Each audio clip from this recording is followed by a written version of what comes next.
extraordinary effort on their part of jumping into action when all of this started to unfold.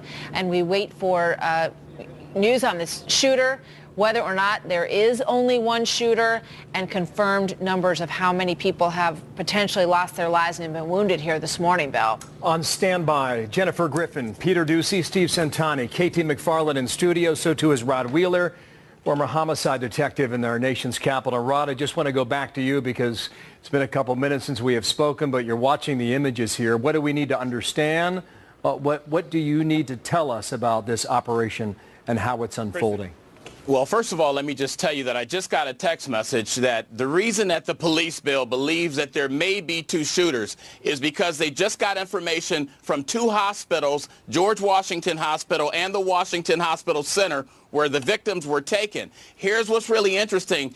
There was two different types of rounds used against these victims. So anytime we see information like that, meaning that either the one shooter had two different types of weapons or maybe there was two different shooters. That's why we're hearing somewhat of a little conflicting information that maybe there was one shooter, maybe there was two. The other thing that's important to understand is right now my source is telling me that they do have a person who they believe is the primary shooter contained on the third or fourth floor, excuse me, of Building 197. Now, the SWAT unit, which is ERT here in D.C., they have that entire building surrounded. They are on the floor above the fourth floor, and they are on the floor below the third floor, and they're trying desperately to try to get this individual to put his weapon down.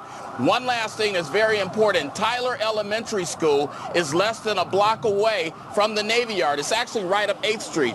And so what they've done, they locked down Tyler Elementary School at 8:20 this morning, and the U.S. Marines, they're protecting that school right now as I speak. So that's the latest that I have right now, Bill. We have this word contained, that the shooter's been contained, and how you define it, it's not real clear just yet, but one would assume there was some sort of communication that's happening with that shooter.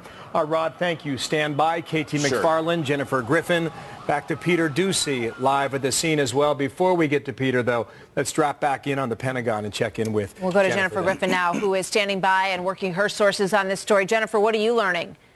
Well, Martha, I can confirm what Rod Wheeler said from Navy officials. They do believe that the one shooter that they had in their sights is somewhere between the third and fourth floor, and they cannot confirm at this moment. They say they have no indication that there's a hostage situation, but he is not yet in custody. So that one shooter is still inside Building 197, has not been placed in custody yet, but there are no reports of a hostage situation at this moment in time.